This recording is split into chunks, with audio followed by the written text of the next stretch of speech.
perpindahan Nabi dan umat Islam dari kota Mekah ke kota Madinah. Atas keyakinan dan iman yang teguh, kaum muhajirin dan ansar bersatu, rela berkorban harta dan nyawa demi menegakkan Islam tercinta. Hampa semua, hampa tak ada apa itu ma'al hijrah? Kalau macam tu, kita tanya Ustaz. Boleh juga. Ustaz, apakah yang dimaksudkan dengan ma'al hijrah? Murid-murid sekalian, apakah erti hijrah? Hijrah maksudnya perpindahan Nabi Muhammad SAW dan juga umat Islam daripada kota Mekah ke kota Madinah. Ustaz, apakah sebab orang Islam berhijrah ke Madinah? 4 sebab yang menyebabkan berlakunya hijrah. Sebab pertama adalah kerana perintah Allah. Allah telah memerintahkan Nabi Muhammad SAW untuk berhijrah dan memberitahu niat jahat orang musyrikin Mekah yang ingin membunuh Nabi Muhammad. Sebab berlakunya hijrah yang kedua adalah merupakan strategi penyebaran Islam.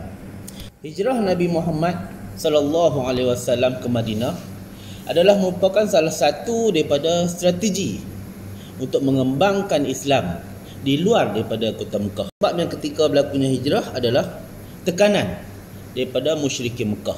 Penduduk Mekah sukar untuk menerima Islam pada waktu tersebut dan memberikan tekanan hebat kepada Nabi Muhammad SAW dan juga orang Islam. Sebab yang keempat berlakunya hijrah adalah kerana jemputan daripada penduduk Madinah. Penduduk Madinah, mereka berjanji akan membantu dan menjaga keselamatan Nabi Muhammad dan juga orang-orang Islam yang berhijrah ke Madinah. Ustazah, boleh tak Ustazah cerita pasal peristiwa hijrah? Pada suatu hari, Nabi Muhammad SAW didatangi malaikat Jibril yang membawa perintah Allah supaya berhijrah. Malaikat Jibril juga memberitahu tentang pakatan kaum musyrikin yang ingin membunuh baginda.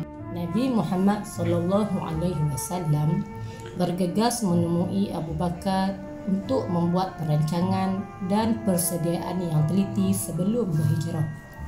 Baginda dan Abu Bakar telah mengupah seorang musyrik yang bernama Abdullah bin Uraiqid sebagai penunjuk jalan. Pada malamnya, Nabi Muhammad SAW telah meminta Ali bin Abu Talib tidur di katil dan menggunakan selimut baginda untuk mengelirukan musuh. Kaum musyrikin mula mengepung rumah Nabi dan bersedia untuk membunuh baginda. Tetapi baginda berjaya melepaskan diri setelah membaca surah Yasin ayat 1 hingga 9 dan menabur pasir di kepala mereka. Lalu Allah mengaburkan pandangan mereka. Nabi Muhammad SAW menuju ke rumah Abu Bakar dan bertolak ke Gua Sur yang terletak di selatan Mekah. Semasa di sana, Abdullah bin Abu Bakar ditugaskan untuk memberi maklumat tentang musyrikin Mekah. Amir bin Fuhairah ditugaskan mengembala kambing berhampiran Gua Sur untuk menutup jejak Abdullah. Asma binti Abu Bakar pula ditugaskan untuk menghantar makanan.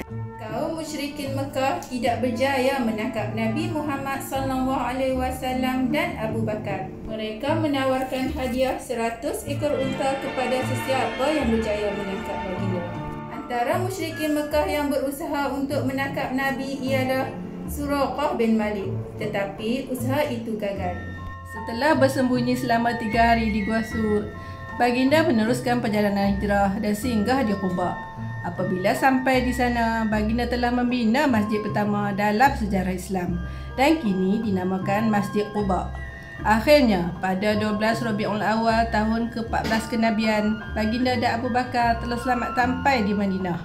Ketibaan baginda disambut dengan penuh gembira oleh penduduk Madinah dan para sahabat yang lebih awal berhijrah. Ustazah, apakah iktibar peristiwa hijrah. Iktibar daripada hijrah Nabi ke Madinah. Pertama, Nabi Muhammad SAW dan Abu Bakar menyusun strategi dengan teliti sebelum berhijrah. Iktibarnya, kita hendaklah membuat perancangan dan persediaan yang rapi sebelum melakukan sesuatu perkara. Kedua, kesanggupan Ali bin Abi Thalib menggantikan Nabi di tempat tidur. Iktibarnya, kita mestilah sanggup berkorban diri demi menyebarkan syiar Islam. Ketiga, Abu Bakar sentiasa bersedia membantu dan menyokong Nabi Muhammad SAW. Iktibarnya, dalam bersahabat, kita mestilah mencontohi Abu Bakar yang saling bantu-membantu, terutamanya dalam perkara kebaikan. Keempat, Nabi Muhammad SAW dan Abu Bakar melalui pelbagai kesukaran dan cabaran dengan sabar. Iktibarnya, kita mestilah berusaha gigih, sabar dan tidak putus asa dalam mencapai cita-cita.